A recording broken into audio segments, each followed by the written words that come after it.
예, 여러분 반갑습니다. 이제 사회복지행정론 3장 사회복지행정의 이론적 배경을 보도록 하겠습니다.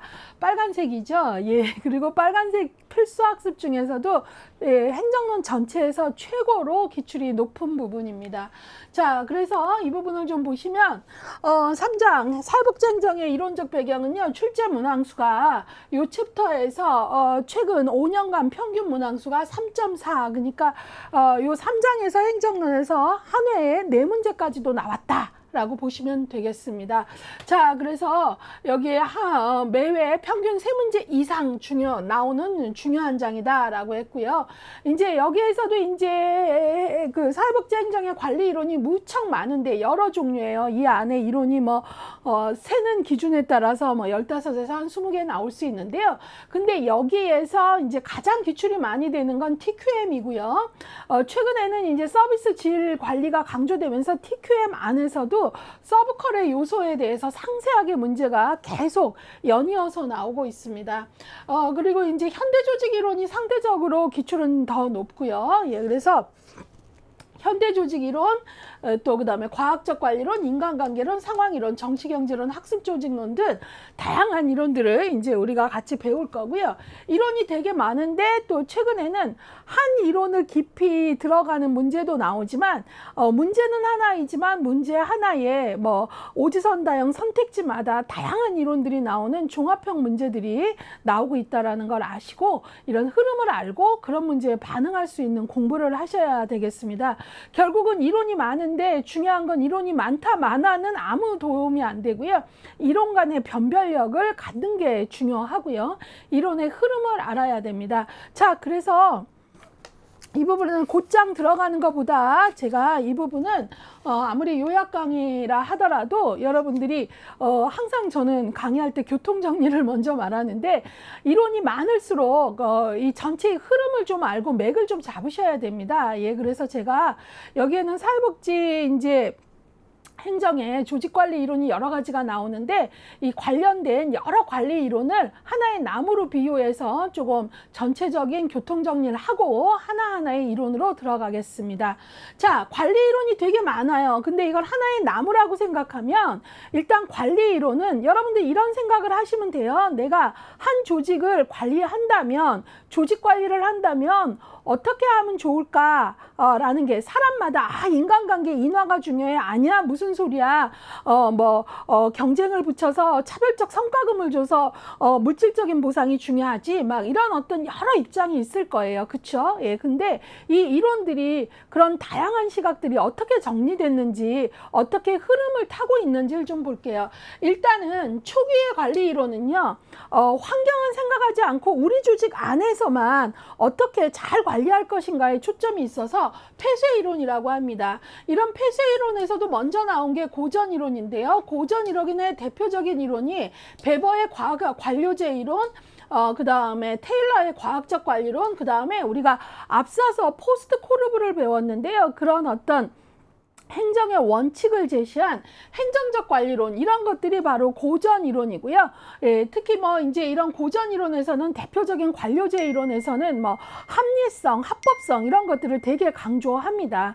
자, 그런데 그런 고전 이론에 반대해서 나온 이론이 인간관계 이론인데요. 이 인간관계 이론은 우리가 잘 아는 메이오의 호송공장 실험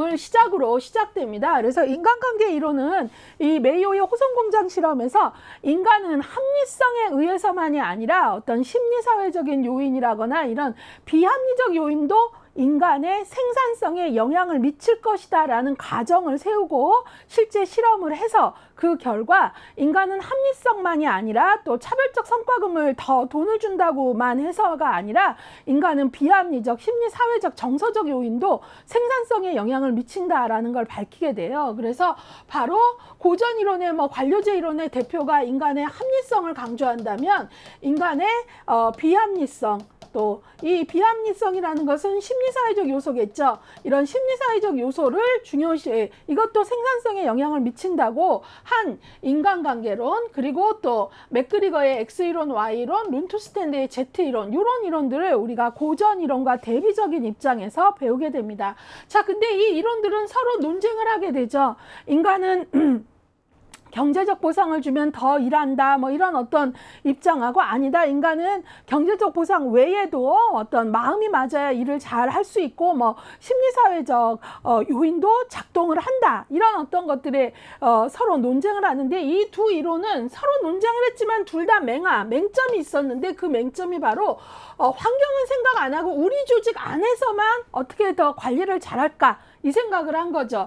그래서 이 이론들은 조직 안에서만 해서 폐쇄이론이라 그래요. 근데 체계이론은 뭐냐면, 이 체계이론은 폐쇄이론이거나 개방이론 어느 한쪽에 치우친 게 아니라, 체계이론은 여러분들이 잘 아는 우리가 체계이론, 서로 부분과 부분이 영향을 미치고 부분과 전체에 영향을 미치고 뭐 상호성, 전체성 이런 거 얘기했죠. 그 체계이론 맞는데요. 이 체계이론은 바로 폐쇄 체계와 개방 체계를 이제 인식하게 도와준 거죠. 예, 그래서 이런 체계 이론이 폐쇄 체계, 개방 체계를 인식하게 도와줬고요.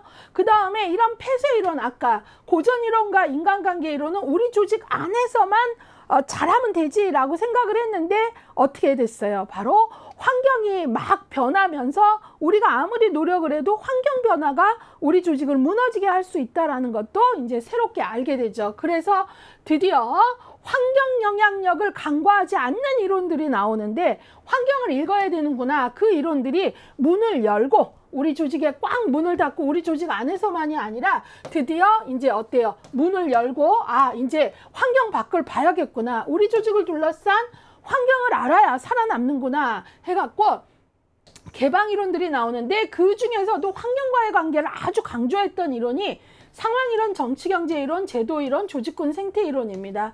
시험 여기도 많이 나오고요. 그 다음에 현대조직이론이 기출은 제일 많은데, 이건 역시도 뭐 어때요? 현대조직이론들은 다 어때요? 실제로 다 개방이론이죠. 현대조직 어떤 조직도 환경을 잃지 않고는 살아남을 수가 없습니다. 그래서 조직과 환경과의 관계를 긴밀하게 연구한 조직환경이론 외에도 현대조직이론도 개방이론에 속하는데, 여기에 대표적인 게 피터 드러커의 MBO, 또 그 다음에 TQM, 그 다음에 전략적 관리, 학습조직론이고요. 그 다음에 기타 현대조직이론도 문제를 풀다 보면 오지선다양 선택지에 나옵니다. 그것들의 대표가 에코로시, 벤치마킹, 다운사이징, 리스트럭처링, 리엔지니어링 해갖고 한 챕터에 사회복지 조직에 관련된 관리 이론이 3장이라는 한 챕터에 한 뭐 15에서 20개 정도의 이론이 나옵니다. 정말 이론 많아요. 자, 그런데 이제 여러분들이 이거를 그냥 많은 그 시작들을 그냥 관료제 이론부터 시작을 하는데, 우리 지금 여기 핵심 요약도 관료제 이론부터 설명을 했는데, 이 흐름을 모르고 공부를 하면 길을 잃게 됩니다. 이론이 너무 많다 보니까. 그래서 반드시 이 흐름을 알고 가세요.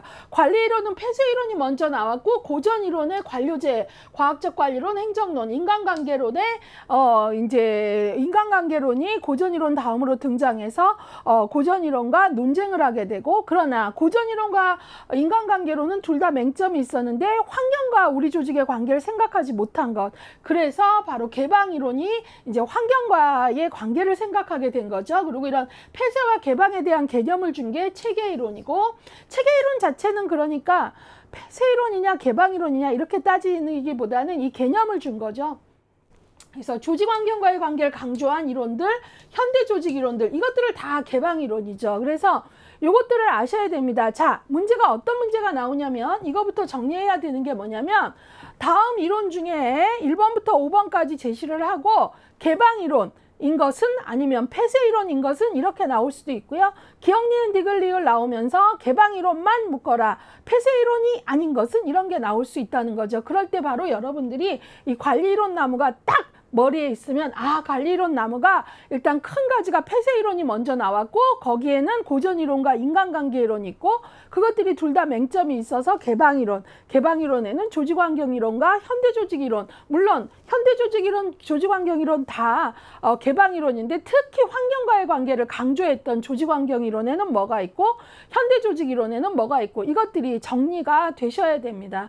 자, 그래서 개방이론이냐 폐쇄이론이냐 묻는 문제도 나올 수 있고요. 그 다음에 이론의 흐름을 물어볼 수도 있죠. 예, 그래서 관료제 이론이니 이런 고전이론 먼저 나오고 그거에 반대하는 가설을 세웠던 인간관계론이 나오고 그 다음에 이제 개방이론으로 넘어가는 흐름까지 알고 가셔야 됩니다. 자, 그래서 이렇게 교통정리를 하고 시작을 하셔야 여러분들이 길을 잃지 않습니다. 그러면 이제 제가 고전이론의 관료제 이론부터 먼저 보도록 하겠습니다.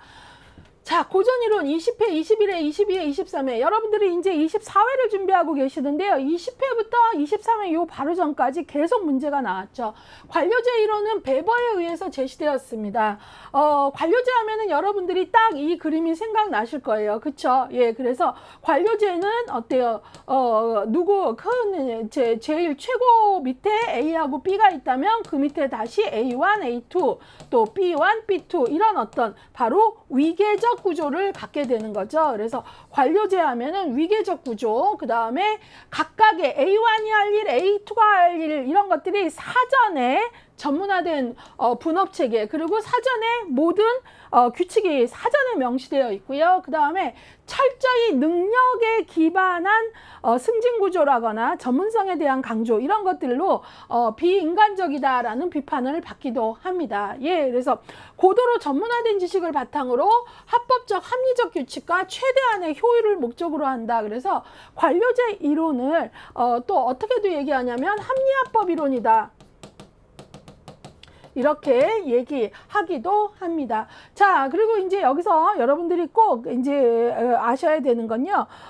그 관료제 이론에서는 무엇보다도 바로 여기에 보시면 위계적 권위 구조라 그랬는데 이 권위는 철저히 능력에 의한 권위이지 전통적 권위 구조는 아니에요. 뭐 전통적 권위 구조는 뭐 왕 밑에 아들은 당연히 왕이 죽으면 또 왕이 되는 어떤 전통적으로 그냥 받는 권위잖아요. 그 권위가 아니고 베버의 관료제 이론은 철저히 전문적, 전문성, 능력에 근거한 권위라는 거죠. 예, 그래서 여러분들이 이 부분도 정확히 아셔야 돼요. 전통적 권위가 아니라 철저히 능력, 전문성에 근거한 권위다라는 것도 정확히 구분을 해주셔야 되겠습니다. 자, 그래서 관료제 이론에서는 무엇보다도 위계, 전문화, 규칙, 준수 이런 것들을 강조합니다. 자, 과학적 관리론으로 넘어가 보겠습니다. 테일러니즘이라고도 하죠. 예, 테일러 엔지니어였는데요. 이 사람이 이제 과학적 관리론을 제시하게 되는데요. 이 사람은 철저히 기획과 실행을 분리를 했어요. 예, 그래서 분리를 전제했다. 그래서 기획은 관리자의 몫이고 실행은 노동자의 몫이다. 그러니까 그냥 좀 더 쉽게 말하면 기획은 화이트 칼라고 실행은 노동자 블랙 칼라의 몫이고 이 둘은 서로 분리를 전제로 하고 서로 갈등을 일으키지 않을 거야 라고 생각했는데 약간은 좀 순진한 생각이었던 것도 있죠. 왜냐하면 이들이 갈등을 안 할 수는 없는 거잖아요. 근데 테일러는 그렇게 생각했습니다. 철저히 기획과 그 기획의 관리자와 그 다음에 실행의 노동자는 철저히 분리를 전제로 하고 서로 갈등하지 않을 거라고 생각을 했습니다. 그리고 차별적 성과금을 제시해서 물질적 보상, 인간은 개인으로서 존재하고 물질적 보상을 준다면 그걸로 충분히 노동의 동기가 생길 거다라고 생각을 한 거죠. 예, 그래서 차별적 성과금, 물질적 보상을 강조했습니다. 그리고 테일러니즘에서 아주 중요한 이 과학적이라는 말이 바로 뭐냐면 개개인의 동작을 분석하여 소요 시간을 표준화하는 분업체계. 그러니까 여러분들이 뭐 찰리 채플린의 모던 타임즈라는 그 무성 영화를 보면 컨베이어 벨트가 이렇게 돌아가면 노동자들이 다 각각의 자리에서 볼트 너트를 막 이렇게 조이는 장면들이 나오는데요. 철저히 이제 공장주나 사용주는 어때요? 이들을 위해서 관망을 하면서 이 컨베이어 벨트 속도를 어느 정도에 맞출 때 노동자들이 딴짓하지 않고 가장 많은 에러 없는 생산물을 내는가, 이런 것들의 어떤 스탠다드, 표준화를 하는 것들, 이런 것들을 대단히 강조했어요. 그래서 속도 매실 때 가장 에러가 없으면서 가장 많은 생산물을 내는구나, 이런 어떤 표준화된 분업 체계를 강조했거든요. 그래서 이제 이런 것들을 우리가 바로 과학적 관리론에서 이제 뭐라고 얘기하냐, 표준화된 분업 체계라고 얘기하는 겁니다. 예, 그래서 과학적 관리론에서는 이런 거고요. 특별히 과학적 관리론은 기획은 관리자의 몫이다 라고 이렇게 보면서 이제 비판하는 입장에서는 철저히 엘리트적인 사고를 했다라는 거고요. 이렇게 이제 기획과 실행의 분리를 전제로 하면서 노사협력은 가능할 거다라는 낙관적 견해를 가졌지만 사실은 그렇지 못했던 것도 또 실제이고요. 예, 그래서 이런 것들 잘 아셔야 되고요. 이제 우리가 공부하면서 여기 보시면 관료제 하면 위계 전문화 규칙 준수라거나, 테일러니즘에서는 과학적 관리론에서는 표준화라는 것, 또 차별적 성과급, 기획과 실행의 분리를 전제함, 이런 것들이 머릿속에 탁탁 남아야 되는 단어입니다. 그냥 그런 게 있구나 하시면 안 됩니다. 예. 자, 그래서 이론이 많을수록 각각의 이론의 키워드가 내 안에 정리가 되셔야 된다라는 걸 강조하면서 가겠습니다. 자, 그 다음에 이제 우리가 봐야 되는 것들이 이제 인간관계론으로, 아까 관리론에서 이제 그 처음에 그 베버나 그 다음에 테일러의 이론, 이런 게 있었는데, 이것들은 철저히 어떤 인간의 합리성에 근거한 거라면, 이제 메이오의 호송공장 실험이, 그 유명한 실험이 어떤 새로운 가설을 세우죠? 인간이 생산성에 꼭 차별적 성과금, 내가 열심히 해서 에러 없이 더 많이 만들었을 때 쟤보다 더 많은 경제적 보상을 받는 것, 그것만으로 인간은 일을 할까? 인간이 꼭 경제적 물질적 보상으로만 인간이 노동의 동기가 생길까? 인간관계는 영향을 미치지 않을까? 이런 것들을 이제 가설로 세우면서 메이오의 호송공장 실험해갖고, 이 호송공장의 이 메이오가 이러한 인간관계가 생산성에 미치는 그 영향이 무엇일까라는 가설을 검증하는 실험을 뭐 약 8년에 걸쳐서 하게 됩니다. 근데 다른 건 다 생략하고, 기본서에서는 이 실험에 대한 얘기도 더 하는데 여기서는 다 생략하고, 그 결과가 뭐냐면 인간관계, 구성원 간의 상호작용, 인간관계, 그러니까 이런 것들이 바로 심리 사회적 요소이죠. 예, 그리고 바로 비합리적 요소잖아요, 이런 것들이. 그 다음에 구성원 간의 상호작용, 비공식적 집단. 그러니까 나는 공식적 집단은 뭐 A조에 속한 누구라고 하지만, 비공식적 집단은 나 그래도 도시락 까먹을 때는 나 저 B조에 아무개랑 친하니까 걔랑 먹고 싶어, 이런 게 있잖아요, 인간에게는. 이런 비공식적 집단, 이런 것들도 생산성에 영향을 미친다는 걸 이 메이오의 호송공장 실험에서 검증을 하게 됩니다. 예, 그래서 바로 특징, 근로자는 개인으로서가 아닌 집단의 일원으로서 행동한다. 자, 아까 테일러니즘에서는 노동자들은 다 개인으로 존재하면서 내가 쟤보다 에러 없이 더 많이 생산하면 차별적 성과금 더 받고 나는 경제적 동기, 물질적 보상으로만 일을 할 거다라고 봤는데, 이 호송공장 실험에서는 인간은 개인으로만 존재하는 게 아니라 집단의 일원으로 행동한다. 집단 내의 인간관계는 정서나 감정 등 비합리적 요소로 이루어졌다. 그러니까 인간관계로는 인간관계가 너무나 중요하다, 이런 심리사회적 요소가 중요하다라고 봤기 때문에 생산성은 무시한 게 아니라, 여러분들이 착각을 절대 하시면 안 되는 게, 인간관계론도 관심은 뭐냐면 생산성에 인간관계라는 비합리적 요소도 영향을 미칠까라는 가설을 검증한 거예요. 영향을 미친다. 그러니까 인간관계로는 생산성에는 관심이 없다, 그렇게 공부하시면 안 된다라는 걸 꼭 기억을 하시고요. 생산성에 인간관계도 영향을 미칠까? 인간관계라는 심리사회적 비합리적 요소도 영향을 미칠까 하는데, 미친다는 게 검증이 됐다, 그 얘기입니다. 이해 가셨죠? 예.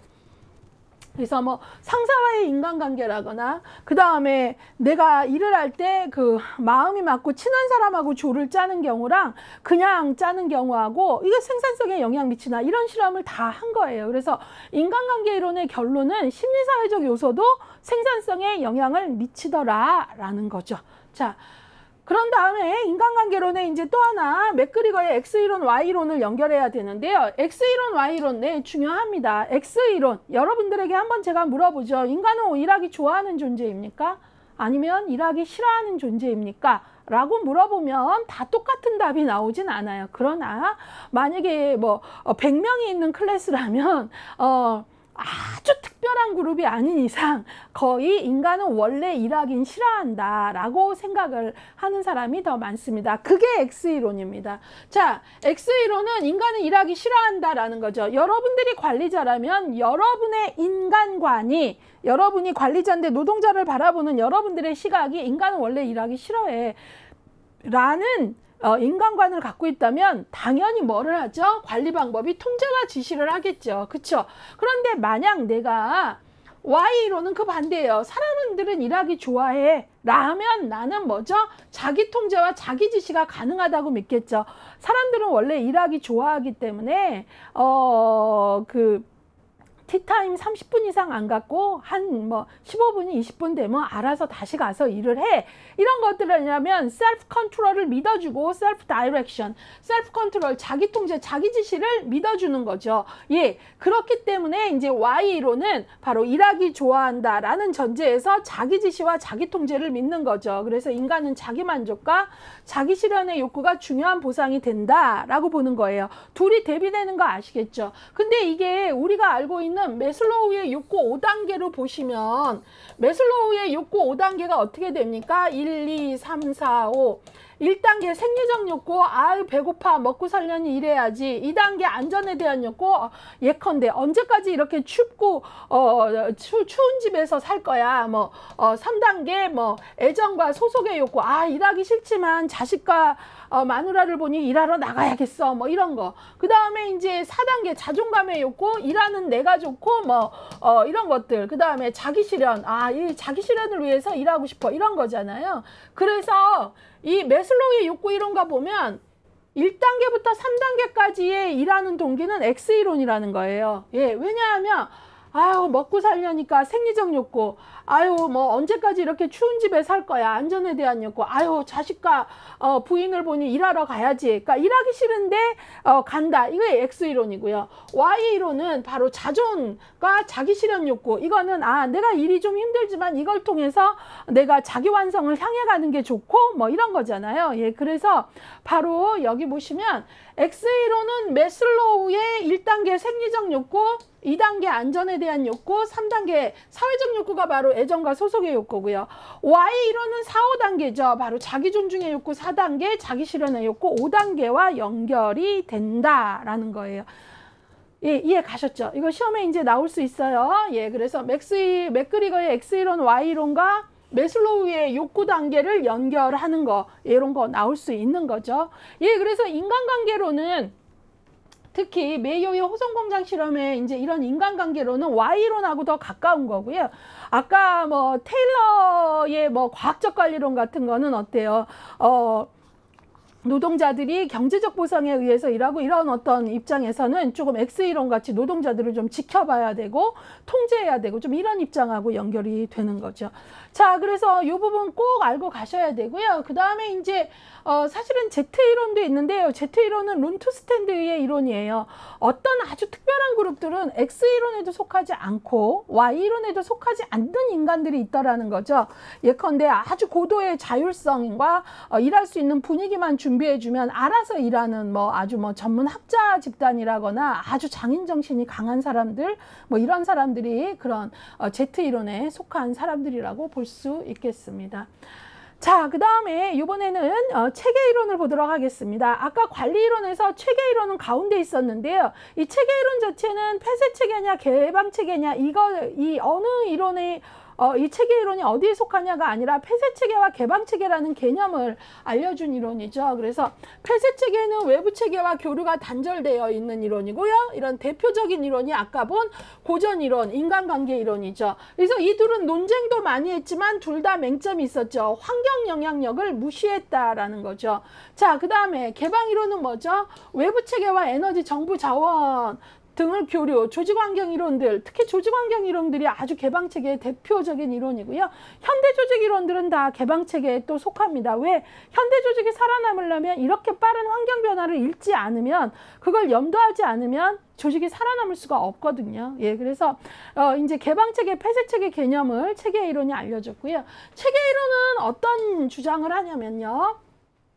체계 이론은 조직 안에는 생산하위 체계, 유지하위 체계, 경계하위 체계, 적응하위 체계, 관리하위 체계가 있다라고 봅니다. 그림으로 좀 제시하면 이 체계 이론에서는 관리란 말이야. 지금 관리 이론이잖아요. 관리란 여러 가지 하위 체계들이 서로 잘 유지되도록 조정하고 통합하는 게 바로 관리의 핵심이야. 그래서 관리라는 건 조정과 통합, 여러 하위 체계, 여기 하위 체계들이 여러 가지가 있죠. 예, 보시면 어떤 하위 체계들이 있어요. 아까 얘기한 여기 생산 하위 체계, 그 다음에 또 유지 하위 체계, 그 다음에 경계하위 체계 있죠. 예, 그 다음에 또 적응하위 체계. 이런, 그러니까 관리란 뭐냐 하면 이런 여러 하위 체계들을 잘 조정하고 통합하는 거. 여기 다 이렇게 교집합들이 있잖아요. 예, 이것들을 잘 조정하고 통합하는 게 관리의 핵심이야 라고 보는 게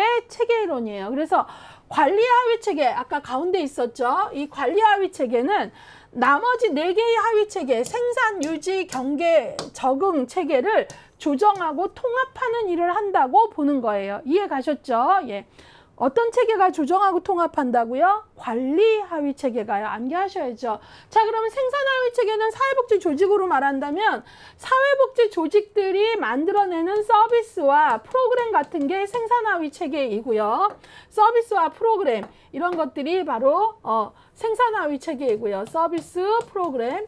그 다음에 유지하위 체계는 말 그대로 직원입니다. 예, 직원들이 바로 이런 조직을 유지하는 데 아주 중요한 역할들을 하죠. 그 다음에 경계하위 체계는 문을 열고, 바운더리가 문을 열고 밖을 내다보면서 뭐를 해야 돼요? 아, 환경이 이렇게 변하고 있네. 노인 인구는 계속 증가하는데 아동 인구가 줄어들고 있네. 이런 어떤 거를 읽어냈으면 이 읽어낸 정보를 적응하위 체계가 가져와서 어때요? 그거에 맞는 프로그램을 개발하겠죠. 개발. 예.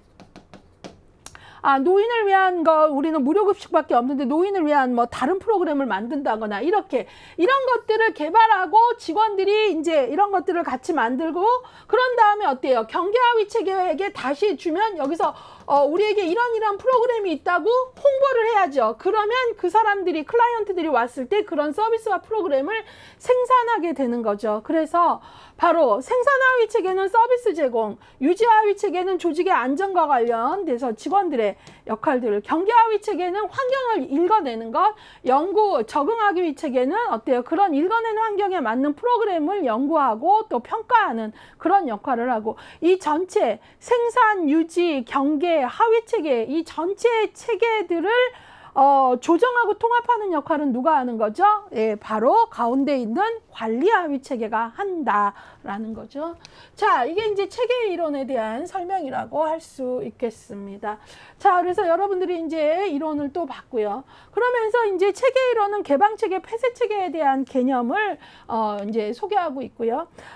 그러면서 이제 드디어 바로 환경과의 관계를 아주 긴밀한 그 조직과 환경과의 관계를 연구한 조직환경 이론의 대표 이론이 바로 여기 있는 이론들인데, 이 조직환경 이론이 20회, 22회, 23회 정말 꾸준히 많이 나와요. 대표적인 게 상황이론, 정치경제 이론, 신제도 이론, 조직군 생태 이론 4가지 묶어주세요. 자, 아까 우리가 관리이론 거기에서도 여기 보시면 예. 조직환경이론으로 상황이론, 정치경제이론, 신제도이론, 조직군 생태이론 나왔죠. 예, 그래서 조직과 환경과의 관계가 얼마나 중요한지를 연구한 이론들이라고 보시면 되겠습니다. 자, 그러면 조직환경이론 중에 첫 번째 상황이론부터 보도록 하겠습니다. 상황이론은 여기에만 나오는 게 아니라 뒤에 가면 관리이론에서도 또 리더십 이론에서도 또 나오는데 맥락은 같습니다. 예, 상황이론에서 중요시하는 건 뭐냐면 조직의 상황, 그 다음에 그러니까 조직의 상황이라는 말 안에는 조직의 목적, 기술, 규모, 과업의 종류, 환경적 변수, 그래서 조직의 상황에 따라 예, 상황에 따라 적절한 조직화 방법은 여기서 핵심이 다르다예요. 예, 그러니까 이 얘기는 뭐냐면 상황 이론은 20세기 후반에 되게 많이 박수를 받은 이론인데요. 20세기 중반부터 되게 많은 환경 변화를 갖게 되죠. 예, 오일 쇼크부터 시작을 해갖고 뭐 되게 많은 환경 변화 있는데 이 상황 이론은 뭐냐면 최고의 관리 이론, 또 어디에나 적용될 수 있는 보편적 관리 이론, 이런 거 없다라는 거예요. 이전에는 뭐 베버의 관료제 이론인 등의 어떤 고전 이론 등이나 뭐 테일러니즘 같은 또 인간관계 이론이 서로 네가 옳으니 내가 옳으니 내가 최고의 관리 이론이니 막 이러고 쌓았는데 이 상황 이론은 최고의 관리 이론 그런 거 없다. 보편적 관리 이론 없다. 바로 상황마다 조직이 처한 상황마다 바로 적절한 관리 방법은 다 다르다. 이게 핵심이에요. 여기서 상황 이론은 다 다르다. 보편적 관리 이론 그런 거 없다라는 게 핵심이에요. 그러니까 상황마다 다르다라는 거예요. 그래서 상황 이론을 다른 말로 개연성 이론이라고도 소개합니다. 책에 따라서. 그러니까 우리 조직이 이 상황에 이러이러한 조직 기술을 선택하는 건 그 상황에 맞게 선택하는 거죠. 그 상황에 맞게 그때그때 다 다르다.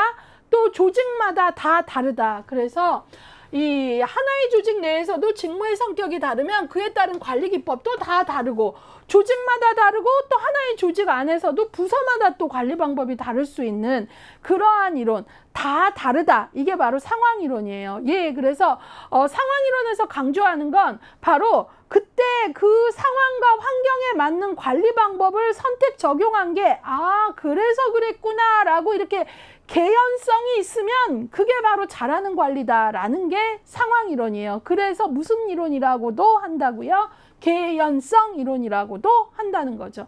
이론이 너무 많기 때문에 학생들이 되게 어려워하는데 그렇다고 무작정 외우면 다음날 휘발성으로 다 날아가요. 너무 많기 때문에 이 생각만 나요.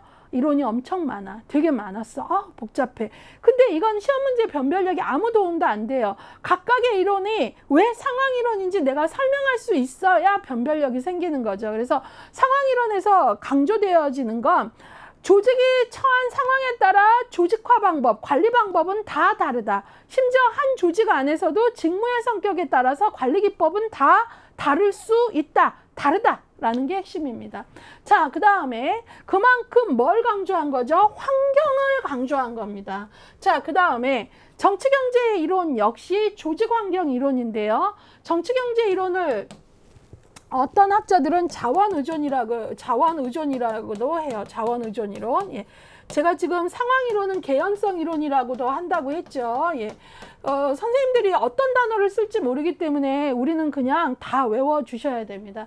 정치경제 이론은 조직이 처한 정치적 차원의 합법성, 세력화, 그 다음에 경제적 차원의 인적, 물적 자원, 획득의 주목. 그러니까 조직이 처해 있으면 조직이 처해 있는 과업 환경, 환경 중에서도 이 과업 환경, 외부 환경, 이 과업 환경으로부터 바로 여기 나와 있듯이 인적 그리고 물적 자원을 확보하느냐 못하느냐가 이 조직의 생존이 달려있다라는 거예요. 그만큼 정치경제 이론에서는 이 조직의 생존이 자원에 달려있다. 인적, 물적 자원에. 그래서 자원의존 이론이라고도 한다는 거죠. 이해 가셨죠? 예, 그래서 조직이 자원을 외부 환경으로부터 획득하기 위해 발생하는 의존적 문제를 살펴보고 있습니다. 그래서 정치경제 이론에서는 이거를 사회복지 조직에 대입한다면 사회복지 조직 역시 어때요? 상당히 많이 외부 의존을 할 수밖에 없는 구조잖아요. 막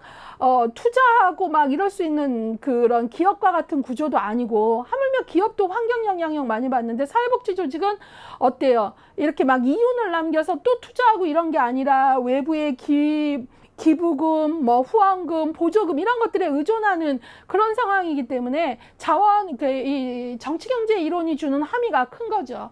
예, 그래서 바로 정치적 차원의 합법성과 세력화, 경제적 자원의 인적 물적 자원을 획득하느냐 못하느냐, 이 조직이 생존하려면 바로 조직이 처해 있는 과업 환경으로부터 인적 물적 자원을 확보하느냐 못하느냐가 이 조직의 생존이 달려 있다라고 보는 거죠. 그래서 조직이 독립성, 자율성을 확보하기 위해서는 경쟁협력, 갈등, 계약 등의 전략을 사용하면서 살아남는 능력, 이게 이제 중요하다라고 보는 게 바로 정치경제 이론입니다. 자, 그래서 정치경제 이론은 조직이 생존하기 위해서는 이 조직이 처해 있는 환경으로부터 인적 물적 자원을 확보하느냐, 그 다음에 정치적인 차원에서는 이 조직의 합법성, 정당성, 세력화를 확보하느냐, 이게 아주 중요하다라고 보는 겁니다.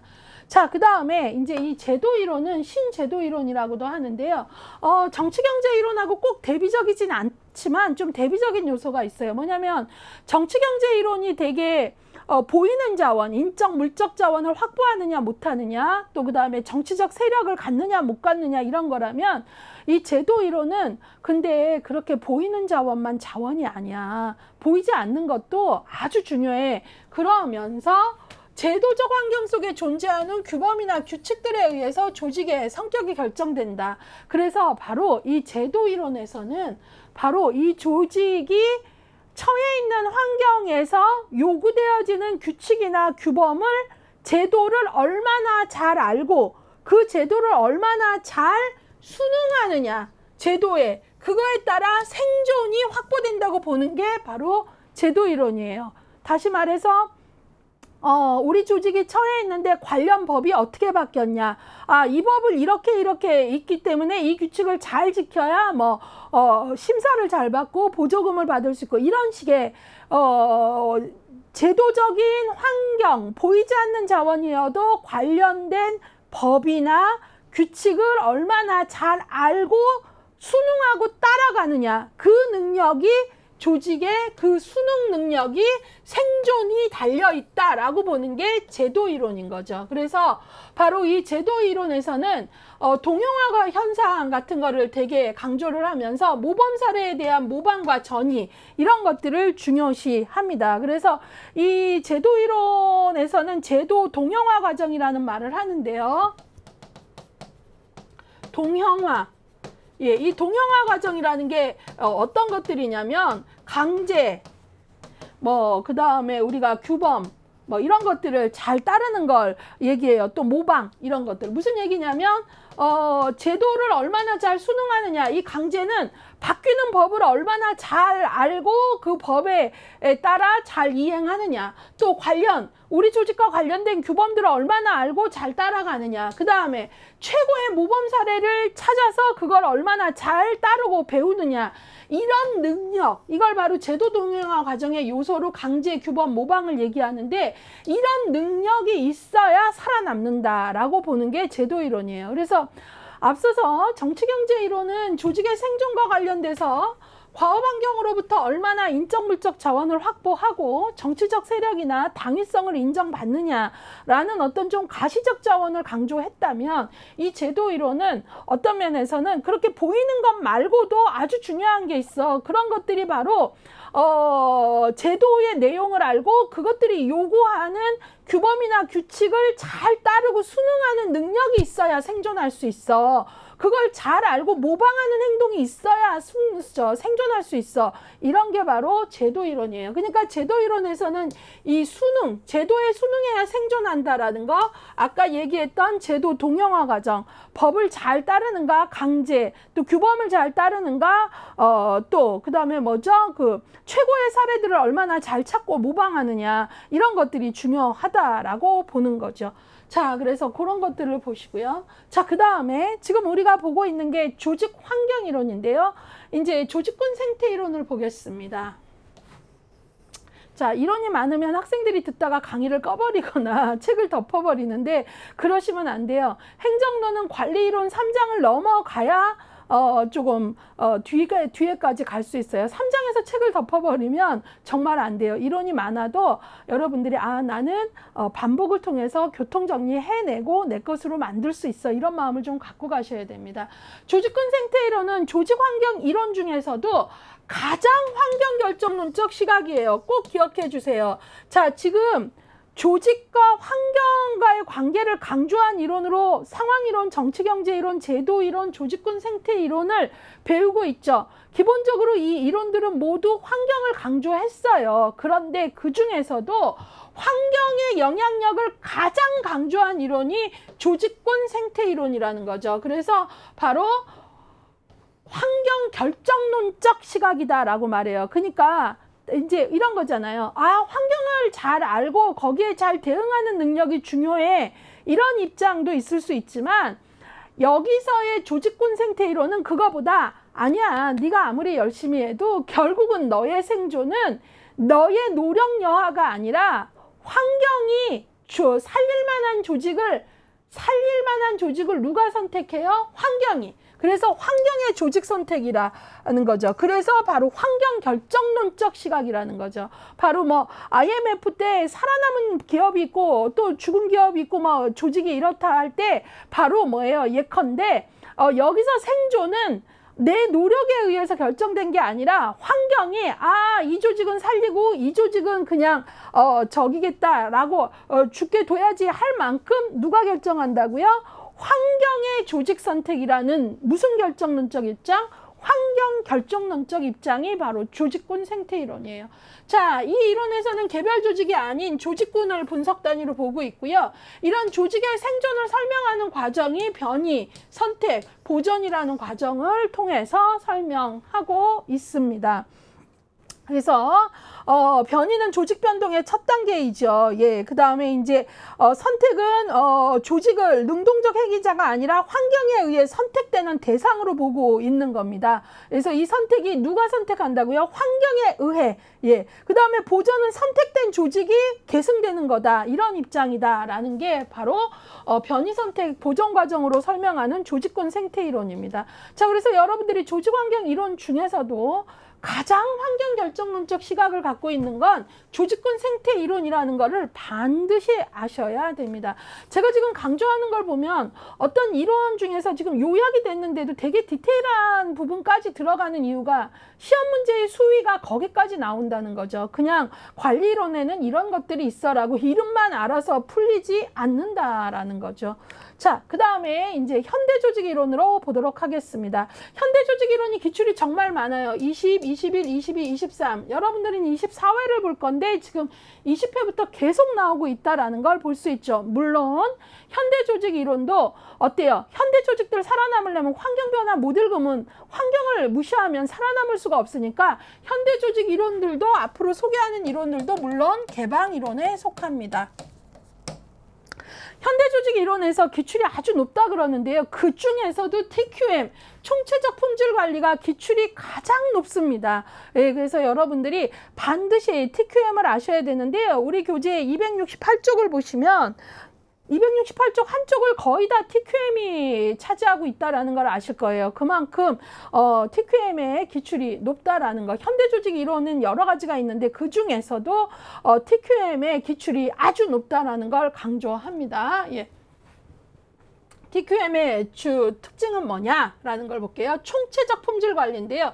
고품질 확보를 위한 총체적 관리를 강조합니다. 그리고 여기에서 가장 중요한 건 TQM은요. 우리가 보통 최고의 품질 판정자 또 최후의 품질 판정자는 이전의 경영 방식에서는 누구를 만족시키는 경영이었죠? CEO, 최고의 조직의 정점의 최고인 CEO를 만족시키고 품질 판정자의 가장 중요한 자는 CEO라고 생각했죠. 예, 그런데 이 총체적 품질 관리는 이 CEO가 최고의 품질 판정자가 아니라 품질의 판정은 클라이언트, 바로 소비자라고 보는 거예요. 컨슈머. 예, 그래서 이런 바로 고객님이라고 우리 너무 많이 듣고 있는데 고객을 만족시키는 관리라고 보시면 되겠습니다. 그래서 고객을 만족시키는 고품질 확보를 위한 총체적 관리 과정을 우리가 TQM, Total Quality Management라고 합니다. 자, 그래서 전 과정의 노력, 그 다음에 여기 나와 있죠. 고객 중심, 고객 만족을 위한 상시적 노력. 품질의 판정은 최고 관리자인 CEO가 아니라 클라이언트이다. 그리고 TQM의 도입과 정책을 위해서는 리더의 강력한 의지가 필요해요. 왜냐하면 고객 만족을 위해서는 전 과정의 노력이 필요하기 때문에 이런 어떤 시스템을 구비하고 직원을 교육하고 하려면 리더의 의지가 없으면 이게 하루아침에 이루어지는 게 아니라는 거죠. 예, 그래서 리더의 강력한 의지, 그 다음에 집단적 노력, 전체 구성원의 참여를 강조하고요. 그 다음에 이 총체적 품질 관리에서는 분권적 조직 팀워크를 강조합니다. 분권적이다라는 것은 물론 리더가 전 과정에 이런 의지가 있어야 되는 건 맞지만 리더 상층부의 누구 하나의 결정만을 강조하는 게 아니라 분권적, 직원들의 팀워크와 직원들의 분권적인 힘을 실어준다는 거죠. 그 다음에 이 TQM이 제대로 되려면 직원들의 지속적 학습, 뒤에 가면 학습 조직 이론이라는 게 있는데 TQM 안에는 직원들이 학습 조직화 되어야 되는 게 필요한 거죠. 지속적 학습, 지속적 개선. 그 다음에 서비스의 변이 가능성을 방지하는 것, 상품의 변이 가능성 방지, 그 다음에 장기적 관점을 갖고 지속적인 노력을 해야 되는 거, 예방적 통제, 그 다음에 이 TQM은 되게 과학적 방법을 강조해요. 통계, 데이터 분석 같은 거, 그 다음에 신뢰, 인간 존중, 이런 것들이 TQM이 추구하는 관리 방법입니다. TQM의 주요 특징인 것은 아닌 것은 되게 많이 시험 문제에 나오는데 여기에 나오는 단어는 바로 TQM의 주요 특징으로 시험에 많이 인용되는 단어들만 모아서 넣어주는 거예요. 그래서 여기서 더 뽑아서 공부하시면 안 돼요. 이것들은 다 알고 가셔야 됩니다. 자, 그럼 이러한 TQM, Total Quality Management, 고객 만족을 중요시하는 이것의 7대 원칙을 좀 보겠습니다. 첫 번째, 고객은 최초의 그리고 가장 중요한 품질 판정자이다. 품질 판정자는 CEO가 아니고 고객이라는 거죠. 품질은 마지막에 추가되는 하향식이 아니라 생산 초기부터 그 구성 요소가 되어야 된다. 그러니까 마지막에만 추가되는 하향식이 아니라 상향식 이라는 거죠. 그 다음에 변동 가능성을 방지하는 것이 고품질 확보의 비결이다. 예, 그래서 특히 우리 사회복지 서비스하고는 조금 더 다른 요소도 있지만 어떤 먹는 상품이라거나 이런 것들은 변동 가능성 되게 주의해야죠. 그 다음에 품질은 개인의 노력이 아니라 시스템 내부에서 일하는 사람들로부터 나온다. 예, 그래서 이 품질을 발전시키기 위한 노력은 어느 하나의 노력, 한 명의 노력으로 되는 게 아니다. 품질은 투입과 과정상의 지속적 개선을 요구한다. 질적 개선은 작업자의 적극적 참여를 요구한다. 품질은 조직 전체의 책임을 요한다. 이것들이 이제 TQM의 7대 원칙입니다. 자, 그 다음에 TQM에서 아주 중요한 게 시험에 많이 나오는 게 있는데 정말 최근에 너무 연속적으로 나와서 사실 이거 말고도 낼 거 많은데 왜 이것만 이렇게 내나 라는 생각이 들 만큼 많이 나오는 게 TQM의 품질 차원입니다. 서브퀄이라 그래요. 아이고. 서브퀄이라 그러는데요. 서비스 플러스 퀄리티의 약자입니다. 자, 그래서 TQM은 바로 품질을 너무너무 중요하고 고객은 최초의 그리고 가장 중요한 품질 판정자라 그랬는데 이런 품질을 정말 좋게 만들기 위해서 바로 5가지의 요소를 강조하는데 그게 앞글자만 따서 신즉, 확공가 우리가 이렇게 외웠죠. 그래서 서브퀄 시험 문제 너무 나와서 우리가 신즉, 확공가 그러니까 서브퀄 나오면 딱 이게 머리에 떠올라야 돼요. 자, 그러면 서브퀄의 이 신주각공과 바로 신뢰성, 즉응성, 확신성, 공감성, 가시성 혹은 유형성, 이게 바로 품질의 차원인데요. 볼게요. 반드시 암기하세요. 신뢰성, 약속된 방식, 일관된 방식으로 서비스를 제공하고 품질에 대한 클라이언트의 기도를 만족시켜야 된다. 이 내용이 나오면 이게 바로 신뢰성이라는 거죠. 그 다음에 즉응성, 응답성이라고도 하는데요. 필요한 시기, 짧은 시간 내에 서비스를 제공해야 된다. 고객님 요즘에 기다리는 거 제일 싫어하잖아요. 그 다음에 확신성, 서비스에 대한 풍부한 지식을 갖춰 신뢰를 주어야 된다. 그러니까 이 확신성에서는 바로 직원의 전문성과 관련된 거예요. 이 전문성에서 주의하셔야 되는 건 지문이 나왔을 때 직원의 풍부한 지식, 뭐 물어봤는데 직원이 대답을 못하는 게 아니라 그런 어떤 전문성에서 얻게 되는 신뢰, 이거는 확신성이고요. 아셨죠? 그래서 여러분들이 신뢰라는 말만 나오면 무조건 신뢰성 하는데 그러면 안 돼요. 신뢰성은 약속된 방식, 일관된 방식으로 서비스를 제공하는가가 포인트고요. 확신성에도 신뢰라는 말이 나오는데 그건 전문성에서 나오는 신뢰예요. 착각하지 않으셔야 됩니다. 예. 자, 그 다음에 공감성, 감정이입, 클라이언트에 대한 개별화된 이해와 관심. 그래서 막 AS 이런 것들 되게 뭐 기본적으로 영수증하고 이것만 있으면 뭐 하나 얼굴 찌푸리지 않고 이런 부분들 잘해야 되는 거. 아, 그게 불편하셔서 바꾸러 오셨군요. 막 이러잖아요. 공감성. 가시성, 유형성, 시설 및 장비, 위생, 직원의 용모 단정 이런 것들 뭐 다 똑같은 유니폼을 입고 있다거나 이런 것들이죠. 그래서 이걸 TQM의 품질 차원 서브퀄 하면은 신즉, 확공과 해갖고 아셔야 되고요. 이것들은 그냥 이렇게 용어로도 나올 수 있지만 예제로도 나올 수 있죠. 그러면 그 예제가 나왔을 때 아, 공감성하고 즉응성을 높였다는 얘기로구나. 아, 확신성이 좋았다는 얘기로구나. 이렇게 판단할 수 있게 공부하셔야 돼요. 아셨죠? 예. TQM의 중요한 내용들 되게 많은데 여기서는 이미 고를 만큼 골랐다라는 거. 여기서 또 골라서 외우겠다? 안 됩니다. 예. 자, 그 다음에 위험관리 볼게요. 이걸 리스크 매니지먼트라 그러는데요. 최근에 이제 현대 조직들은 조직이 위험 관리를 하지 않으면 안 된다라는 걸 이제 알게 된 거죠. 그래서 위험 관리는 크게 우리가 문제가 터지고 나서도 가장 더 파행적으로 문제가 계속되지 않도록 가장 빠른 처리를 잘 할 수 있는 매뉴얼을 만드는 것도 중요하죠. 그런 건 사후 위험 관리이고요. 그 다음에 사전에 어떤 것들을 이제 계속 체크하고 준비함으로써 사전에 문제, 리스크가 발생하지 않도록 하는 이 위험 관리는 사전 예방, 그 다음에 사후 대응, 이 두 가지를 다 얘기하는 겁니다. 조직을 운영하거나 서비스를 제공하는 과정에서 나타날 수 있는 위험에 대한 예측 및 대비, 위험에 대한 대응 둘 다를 말하는 거죠. 자, 그래서 이 위험 관리가 왜 지금 TQM 바로 밑에 있느냐?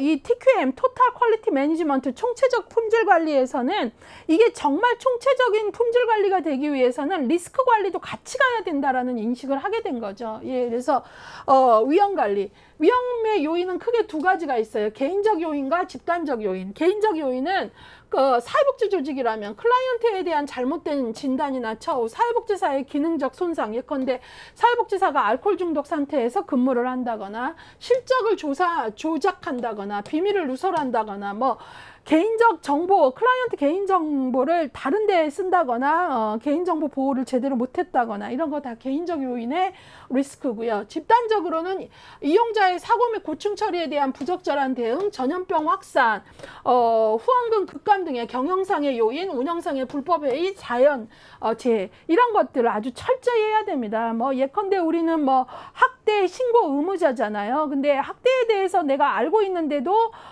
이 담당 사회복지사가 신고를 하지 않았다. 이게 나중에 그 학대가 어떻게 이제 밝혀지면서 이 케이스 담당자가 알면서 신고하지 않았다. 이런 것들 되게 엄중하게 책임을 묻게 됩니다. 이렇게 되면 조직 자체가 또 리스크가 발생하게 되고요. 지역사회로부터 신뢰가 무너지면 또 기관이 되게 또 흔들리게 되는 거죠. 그래서 우리가 이 리스크 관리에 대해서 대단히 예민해야 됩니다. 예. 자, 그래서 이런 부분까지도 우리가 이제 잘 알아야 되고요. 자, 그러면 이제 여러분들이 문제를 이렇게 보시다 보면은 최근에 이 리스크 관리에 대한 것도 되게 지문에 많이 나온다라는 거 알고 가시고요. 지금 우리가 보고 있는 게 현대 조직 이론입니다. 그 중에 이제 TQM의 기출이 가장 높고 그 중에서 서브컬이 아주 높다는 얘기를 했고요. 이제 목표 관리론을 보도록 하겠습니다. 이거는 피터 드레커라는 우리가 뭐 경영학의 아버지라 그러죠. 예. 근데 이 사람이 이제 목표 관리론 MBO라는 이론을 얘기했는데요. 이게 바로 매니지먼트 바이 오브젝티브. 예. 그러니까는 바로 뭐죠? 오브젝티브에 의한 관리를 하라는 거예요. 그래서 MBO거든요. 근데 이 오브젝티브가 뭐냐면 뭐 주관 객관할 때 서브젝트 오브젝트 뭐 이게 아니고요. 이 오브젝트는 또 다른 뜻으로 아주 세부 목표라는 뜻이 있어요. 세부 목표, 하위 목표, 구체적인 목표. 예. 예, 그래서 우리가 보통 이렇게 그림 그릴 때 목적이 있으면 목적, purpose, 추상적 목적이 있으면 거기서 goal, 목표가 나오고 이 목표에 따른 또 아주 상세 목표, 구체적인 세부 목표를 오브젝티브 1, 오브젝티브 2 이런 식으로 말하거든요. 그러니까 매니지먼트 바이 오브젝티브라 함은 구체적인 목표에 의한 관리라는 뜻이에요. 명확하고 구체적인 목표에 의한 관리. 두리뭉실하고 추상적인 목표가 아니라 그래서 MBO는 명확한 목표 설정을 통한 총체적 관리. 근데 아까 TQM은 좀 장기적인 시각을 갖는다면 MBO는 1년 단위 단기적 목표 설정과 그 목표의 달성을 강조합니다. 예, 그래서 여러분 구체적인 목표는 저 위에 CEO나 뭐 이런 사람들이 잘 잡겠어요. 담당 직원들이 1년 단위로 내가 담당하는 일은 1, 4분기 특성은 이러니까 목표를 이만큼 잡고 4, 4분기는 이렇게 잡고 누가 잘하겠어요? 직원이 되게 단기적인 목표에서 자기 업무와 관련해서 잘하겠죠. 그래서 이 목표 관리로는 책임관계의 규정과 직원의 참여, 상하의 협조, 특히 직원 참여가 되게 강조되고요. 구성원의 동기부여, 보상이 강조돼요. 그리고 끊임없는 피드백, 평가를 통한 피드백의 개선을 통한 관리의 개선, 이걸 강조하고요. 예, 그리고 구체적인 수량화된 구체적인 목표, 내가 1, 4분기 뭐를 몇 프로 향상시키겠다라거나 이런 어떤 것들을 대단히 구체화하는 걸 요구합니다. 그래서 이 목표 관리론에서 잘 만든 목표라는 것은 우리가 알고 있는 SMART, 스마트를 만족시켜야 돼요. 스페시픽, 구체적으로 잡았는가? M, 미저러블, 측량 가능하게 잡았나? A, 어취버블, 달성하는 가능하게 잡았나? R, 리얼리스틱, 현실적으로 잡았나? T, 타임스케일, 시간, 계획을 갖고 잡았나? 이런 SMART를 만족시킬 때 잘 잡은 MBO의 목표라고 얘기해요. 근데 이제 아무래도 이 MBO의 목표에서는 명확한 목표이면서도 양적인 어떤 그 측량 가능한 이 부분을 되게 강조하기 때문에 바로 너무나 양적인 성과에만 치중할 경우 목표를 잡고 1, 4분기 그거를 거기까지 했나 못했나 평가하고 피드백하고 너무나 이렇게 양적인 성과에만 치중하게 되는 문제가 발생할 수도 있다. 예, 그러니까 특히 뭐 사회복지 조직에서는 양적인 평가 말고도 정성평가가 돼야 되는 질적인 게 중요할 때도 있는데 그런 것보다는 그냥 양적인 수치나 1, 4분기 목표치 수치 다 달성했어. 그리고 클라이언트 욕구에는 좀 둔감하고 이러는 문제가 생길 수 있다는 거죠. 그래서 양적인 성과에만 치중하게 될 위험, 이거를 뭐라고 하냐면 기준행동 문제라 그래요. 기준행동. 이게 시험에 나오기 때문에 좀 넣어드리는 거예요. 예, 그래서 이렇게 양적인 어떤 수치에만 치중을 해서 그거 다 했으니까 됐어 라고 이렇게 생각하고 클라이언트에 보다 더 통합적이고 변화하는 욕구나 이런 거엔 관심 갖지 않고 그럴 때 바로 기준행동 문제가 발생했다라고 얘기한다라는 거죠. 메모를 좀 해주시길 바랍니다. 자, 그래서 목표관리론 얘기했고요. 목표관리론은 이제 직원 참여를 대단히 강조하고요. 예. 상대적으로 TQM이 장기적이라면 이거는 단기적이다라는 것도 꼭 기억을 해주셔야 되겠습니다. 자, 그 다음에 이제 학습조직 이론을 보도록 하겠습니다. 학습조직 이론은 강조하는 게 뭐냐면 직원 역량 강화하자예요. 우리가 임파워먼트라는 말 많이 아시는데요. 조직과 인력을 임파워먼트, 역량 강화하면 그것이 곧 클라이언트에게 효과적인 서비스로 연결된다라는 거죠. 그래서 직원 역량을 강화하는 게 결국은 서비스의 질도 향상되는 거다.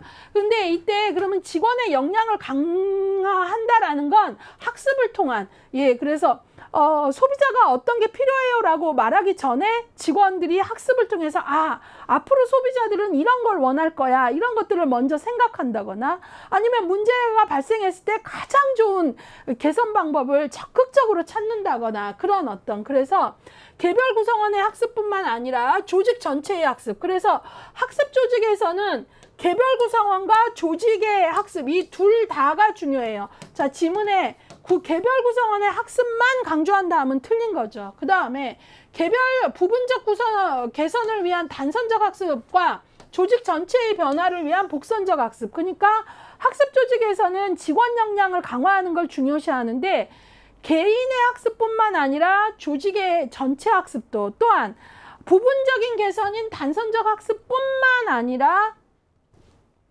조직 전체의 복선적 학습도, 이런 것들을 정확히 읽어내야 돼요. 아셨죠? 예.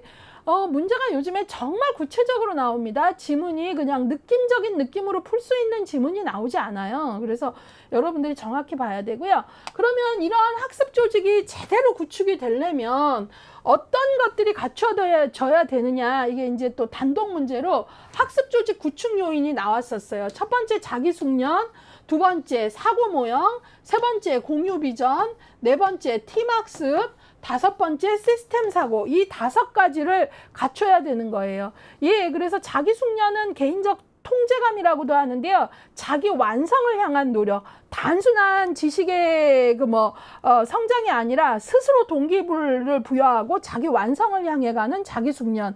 그 다음에 이제 여기 사고 모형이라는 게 있는데요. 이것들은 이제 사물이나 상황에 대한 종합적 인식 능력, 이런 걸 키워가는 거.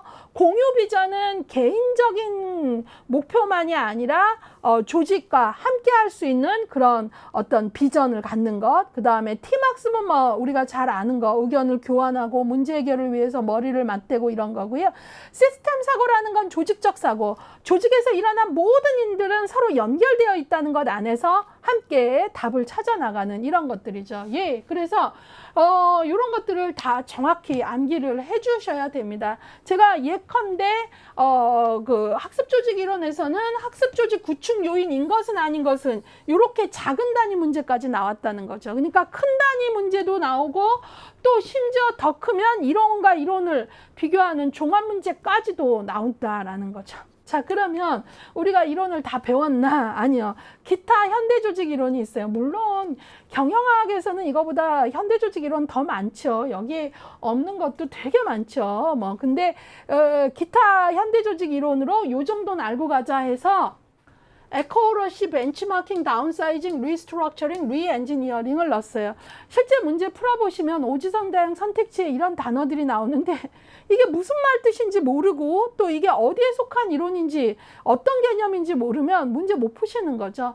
에코러시는요, 바로 임시조직, 유연조직 이런 얘기예요. 예, 그래서 여러분들이 제3의 물결, 미래의 충격 이런 거에 책을 썼던 유명한 엘빈 토플러라는 학자가 있는데, 지금은 이제 돌아가셨지만, 그 학자에게 물어본 거죠. 앞으로 미래 사회에서는 어떤 조직이 살아남을 것 같냐 그랬더니, 관료제와 같은 어떤 그런 형식의 조직보다는 변화가 너무나 빠르기 때문에 이 빠른 변화에 유기적이고 기능적이고 임시적인 고도의 수평적 분화가 이루어진 조직, 그런 분권화된 조직이 살아남을 것이다 라고 얘기했어요. 그러한 유기적 조직을 바로 에코호러시라고 합니다. 아셨죠? 예, 그래서 고도의 수평적 분화. 예. 그 다음에 이제 벤치마킹은 우리가 이제 성공 사례를 비교 평가해서 자기 혁신을 추구하는 것. 예, 우리가 그거 좀 벤치마킹 해봐 그러잖아요. 맨 땅에 헤딩하지 말고 가장 성공 사례를, 모범 사례를 찾아서 적극적으로 배우고 비교 평가하고, 또 그대로 모방하지 말고 우리 커뮤니티에 맞게, 또 우리 조직에 맞게 다시 한번 이노베이션, 자기 혁신을 할 수 있는 그런 거. 그래서 벤치마킹 하면은 이제 그대로만 따라하는 모방만이 아니라 자기 혁신까지 가야죠. 그 다음에 이제 기타 현대 조직 이론으로는 다운사이징 하면은 우리가 해고해서 줄이고 인원 감축 이런 것만 생각하는데요. 해고뿐만 아니라 합병 이런 방법을 통해서 기구 축소, 감원 이런 건데요. 이런 것 좀. 그 다음에 다운사이징은 그 업무의 절차가 막 되게 5단계였다면 좀 한 3단계로 줄인다거나 거나 이런 것도 포함됩니다. 자, 그 다음에 리스트럭처링은요, 사업 구조조정이란 말, 기업 구조조정이란 말 많이 들으셨죠? 그래서 구조개혁 작업입니다. 통폐합을 하는 거. 물론 이러한 구조개혁 작업 안에는 인원의 감축 같은 다운사이징도 들어가요. 이렇게 감축하고 이러는 것들은 수동적 리스트럭처링이고요. 유망기업과 제휴를 하고 공동사업을 추진하고 이런 것들은 리스트럭처링, 구조개혁 중에서도 적극적 기법인 거죠. 그러니까 리스트럭처링 하면 무조건 구조개혁을 하고 인원 감축만 해, 이게 아니라 수동적인 것도 있지만 적극적인 걸로 오히려 제휴하고 공동사업을 추진하고 이런 것도 있다라는 거죠.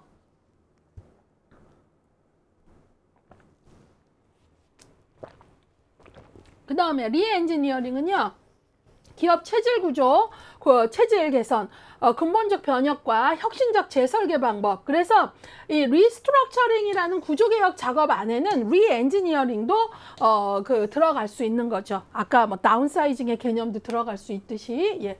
그래서 혁신적 재설계를 리엔지니어링이라고 합니다. 예. 자, 여기까지 해서 이렇게 많은 관리 이론들을 우리가 같이 배워봤습니다. 초기에 이제 관리 이론 나무를 보면서 폐쇄 이론 먼저, 고전 이론, 인간관계론, 그 다음에 체계 이론이 개방 폐쇄 체계 개념을 주고, 다 이제 모든 조직이 개방 환경을 읽어야 된다 해서 이제 받고, 그 중에서도 조직환경 이론들로 환경과의 관계를 아주 긴밀하게 설명한 이론들 받고, 현대 조직 이론들은 물론 다 개방 이론인데 대표적으로 TQM, MBO 뭐 등등을 받잖아요. 그래서 이 이론들이 뭐 기타까지 하면 한 20개 되는 그런 이론들이에요. 한 챕터에. 10년간의 기출회독 자료를 봤더니요, 이 관리 이론 3장에서 제일 문제가 많이 나온 건 현대조직 이론에서 13문제, 조직환경 이론에서 7문제, 인간관계 이론에서 4문제, 고전 이론에서 7문제입니다. 자, 그래서 이 키워드로도 이 지금 많이 배운 이 많은 이론들 중에서도 어느 부분이 기출이 더 높은가도 좀 감을 잡고 보시고요. 여기는 워낙 많은 이론이고 또 사회행정론 전체의 기출 랭킹 1위이기 때문에 지금 들으신 설명이 부족하다고 생각하신다면 이 부분만큼이라도 기출회독 혹은 기본 이론서를 조금 들으시기를 권장합니다. 자, 그래서 이렇게 많은 이론을 했는데 이제 제가 주로 다른 과목에서는 이론이 많고 모델이 많으면 어떤 비교표로 정리를 조금 해드렸잖아요. 근데 여기에서는 비교표로 안 하고요. 이 많은 행정 이론을 노래로 한번 정리를 해봤습니다. 예, 그래서 여러분들이 이왕이면 조금 좋은 컨디션으로 공부하시라고요. 노래에 개사를 했어요. 근데 이걸 먼저 해봤자 소용이 없어요. 왜냐하면 이론이 너무 많은데, 근데 지금은 한번 우리가 이론 전체를 짧게 하지만 스크린을 했기 때문에 지금 들으면 지금 한번 이걸 보면 도움이 될 것 같아요. 그래서 관리 이론 한 20개가 되는 이론을 지금 고전 이론의 관료제 이론, 인간관계론, 고전 이론, 인간관계론 이런 폐쇄 이론부터 그 다음에 개방 이론에서도 뭐 조직환경 이론들, 그 다음에 현대 조직 이론들, 그 다음에 기타 이론까지 해서 한 20개가 되는 이론들을 제가 이론의 흐름과 그 다음에 각 이론의 키워드를 넣어서 짧게 이 노래를 조금 불러볼 거예요. 그래서 여러분들이 강의를 듣고 났더니 아까 관리이론 나무를 보고 교통정리하고 강의를 듣고 났더니 이 노래로 정리한 게 어떤 도움이 되는구나를 좀 알아차릴 수 있었으면 좋겠어요. 자, 그래서 각 이론의 흐름과 이론의 키워드 그리고 그 이론의 명명 이것들을 잡을 수 있게 했습니다. 예, 그래서 여러분들이 뭐 요즘에 동요 잘 안 부르지만 송알송알 쌀이패 은구술 이 노래 있죠. 그 리듬으로 할게요. 그래서 이런 느낌이에요. 관리론 너무 많다 불평 말고 기출 아주 높다 하니 외워보자 이런 느낌입니다. 그럼 할게요. 앞에는 그 이론의 키워드, 특성 단어, 그 다음에 이론, 이러고 흐름 이렇게 나왔습니다. 위계 전문화 규칙 준수 관료제 이론, 표준화와 경제보상 과학적 관리론, 행정원리 원칙 강조 행정적 관리론, 기본서엔 이것까지 나와요. 아까 제가 행정원칙 관점 포스트 코르브 굴리게 이론이 바로 이 이론이라고 했죠. 여기까지 모두 모아 고전 이론. 그 다음에요. 고전 이론에 대해서 또 인간은 심리사회적 요소도 있어 라고 하면서 이제 또 여러 가지 이론이 나오는데요. 그 중에 이제 맥그리거의 일하기 싫어 X이론 통제와 지시, 일하기 좋아 Y이론 지지와 격려, 자유의지 짱이야 Z이론, 그 다음에 여기까지 모두 모아 인간관계론. 그래서 메이우의 호성공장 실험을 계기로 해서 인간관계도 이런 심리적인 요소도 생산성에 영향을 미친다 했잖아요. 그러고 나서 이제 맥그리거가 X이론, Y이론 말했는데 맥그리거의 Y이론이 이제 이 인간관계론하고 아주 관계가 깊죠. 자, 그 다음에 이 두 이론은 폐쇄이론이죠. 폐쇄이론, 양대산맥 아무리 싸워도 둘 다 맹점이 있었지. 그게 뭘까? 그건 바로 환경요인 무시한 점. 그래서 등장했지 개방이론. 아셨죠? 근데 그 사이에 뭐예요? 개방이론, 폐쇄이론 개념을 준 게 바로 체계이론이죠. 그러면 이제부터 그 중에서도 바로 뭐예요? 환경과의 관계를 아주 주목한 이론들이 있죠. 그래서 조직환경 이론의 대표 이론들로 우리가 본 게 조직환경 이론의 대표로 본 게 여기 나와 있듯이 상황이론, 정치경제이론, 신제도이론, 조직군 생태이론이죠. 환경구조, 적합성 강조, 상황이론. 그러니까 환경에 맞는 기술을, 관리 기술을 선택하는 적합성이 살 길이다. 보편적 이론 그런 거 없다. 이게 상황이론이잖아요. 그 다음에 정치경제적 자원 강조, 정치경제론. 바로 환경, 과업환경으로부터 정치적 세력, 인적, 물적 자원 확보해라 이거죠. 그 다음에 제도, 수능, 통영화 강조, 신제도 이론. 예, 보이지 않는 제도를 알고 수능하는 게 살 길이다. 그 다음에 변이 선택, 보정 과정, 조직군 생태론. 이게 가장 환경 결정론적 입장이라고 얘기한 것도 기억을 해주세요. 다 끝났다 생각하면 그건 착각. 현대 조직 이론들도 공부해야지. 그래서 이제 재미있다 생각하면 기분도 좋아. 넘어야 할 산이라면 웃으며 남자 하면서 인내심을 갖고 현대 조직 이론을 볼게요.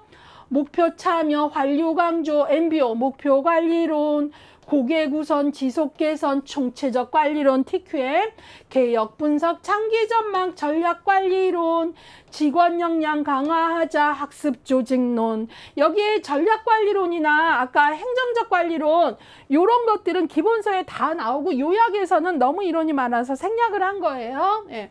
그 다음에 이제 직원 역량 강화하자, 학습 조직론 했죠. 그 다음에 우리가 오지선당 선택지 기타 이론도 알아야 문제를 풀 수 있어서 기타 이론까지 했잖아요. 볼게요.